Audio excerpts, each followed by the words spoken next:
What's up, guys? It's Zero here. Today I'm bringing you another Gears of War Eday video, so let's get into it. So guys, in this video, I want to talk about a rumor that came out from GameRanks, and this was about Gears of War Eday and how long it's been in development. And it stirred up the pot a little bit because some people are concerned about it. Some people think that, the rumor of how long it's been in development, some people are saying, well, is it giving the coalition enough time? Others are saying they've had plenty of time. Some people are saying that is Gears of War Eday in some kind of development hell.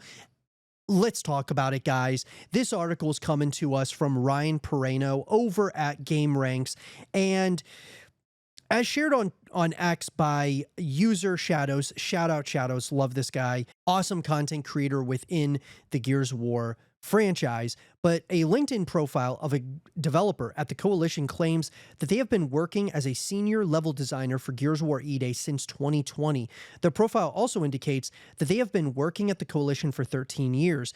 That would have been around the same time they were originally acquired by Microsoft. So this person may not be one of the studio's original employees since the Zipline Games days, but they have been around to see the studio's history unfold as a Microsoft studio. Now that we know that People Can Fly is helping develop this title, this little nugget of truth puts everything that's happened between the two studios in an interesting perspective.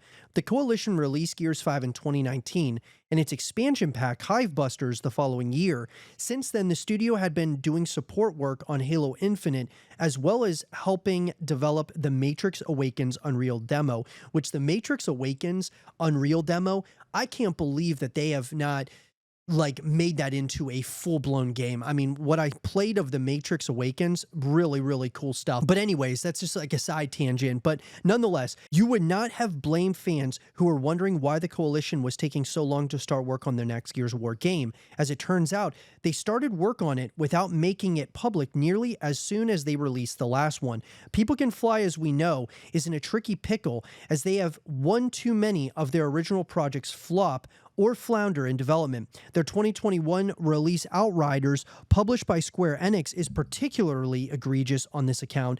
As of right now, they presumably still have 5 projects in the works with multiple publishers. It seemed to be a bad situation for them, and indeed, they had layoffs last year. But as it turns out, People Can Fly was also working on Gears of War Eday this whole time. It's certainly unfortunate that this fact didn't seem to save the jobs that the studio had to vacate, but if this game does well, then People Can Fly may get out of that situation where they may be forced to do layoffs again.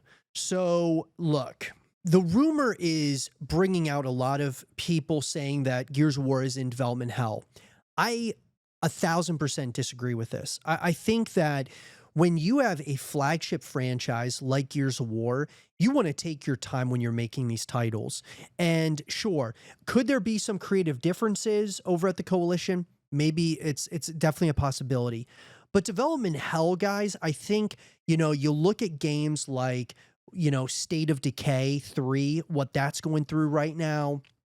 I've seen a lot of games out there, and I've been covering so many games over the years that are in development hell cycles where they're, working on getting developed. They don't ever see the light of day. I think of games like Routine and Negative Atmosphere, and whether it's AA, AAA, doesn't, to me, it's whatever. Like, you look at these titles and you say to yourself, okay, there's only so many things that you could really point to why these games haven't come out yet. And Gears of War, they announced it. Now, let's just say development hell to me would be, let's say they give us a release date of 2026 and it doesn't come out until 2028.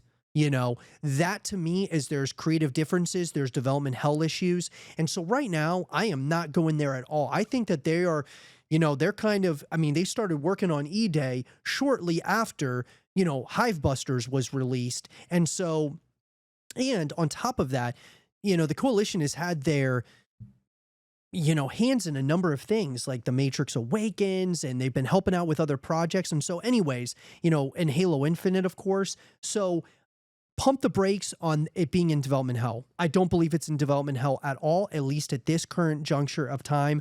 So I don't think we need to worry about that. Shadows believes that Gears of War Eday is releasing sometime between this year and 2026. They may be basing it all on this LinkedIn profile, but it's fairly reasonable conclusion to reach using the context clues.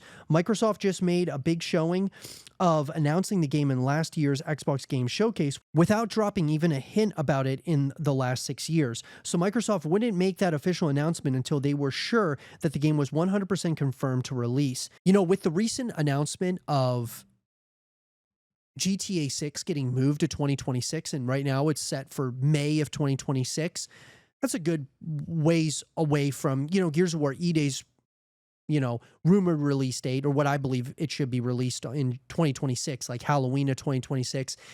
If GTA 6 was releasing in the fall of 2026, I would definitely be a little bit nervous for Gears of War Eday.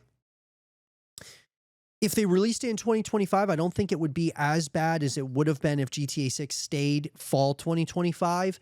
But nonetheless, you want to have plenty of time to market this game. I don't think that they're going to announce Gears of War Eday at the Summer Game Showcase of 2026, or the Summer Game Showcase of 2025, and announce Gears of War Eday for 2025. I mean, they would have to ramp up the amount of marketing and all of those things, make sure that the game is, you know, well refined, ready to go, well before. And I think that you could show off Gears of War Eday at the Summer Game Showcase, and at the end of the trailer, you show that it's releasing in 2026, you know, end of year 2026 or fall 2026. And then Xbox, you know, showcase of 2026, you have a gameplay trailer and all of those things. You have Gears of War Eday Direct, similar to what they're doing with the Outer Worlds 2 Direct. So that being said, though, I would love to hear your guys' thoughts about this in terms of, when do you guys think that Gears of War Eday is going to release now with what happened with GTA 6 getting moved to 2026? What are your guys' thoughts about all these things? It'll be really interesting to see how these things, you know, shake up the, you know, our ecosystem and, you know, within gaming and stuff, because there's a lot of shuffling that's probably going to be happening this year in 2025. Maybe Battlefield, you know, will get released this year. A new Call of Duty releases this year, you know, in the fall. And so would you really want to release Gears of War Eday this year, or would you rather wait until next year? It's going to be interesting, guys, to say the least. I'm going to stick with what I said in a number of these videos on the channel. Gears of War Collection should come out summer of 2025. Really ramp up hype and anticipation for Gears of War Eday. Release Gears of War Eday 2026, Halloween. October of 2026 is when I think they should release Gears of War Eday. But I would love to hear your thoughts about it in the comment section down below. What do you guys think about Gears of War Eday, and when do you think it's going to release? Do you think by some chance it's in, you know, development hell? They're having, you know, creative differences over there. What are your guys' thoughts about it? Let me know in the comment section down below. And for more Gears of War Eday content and videos, keep it right here.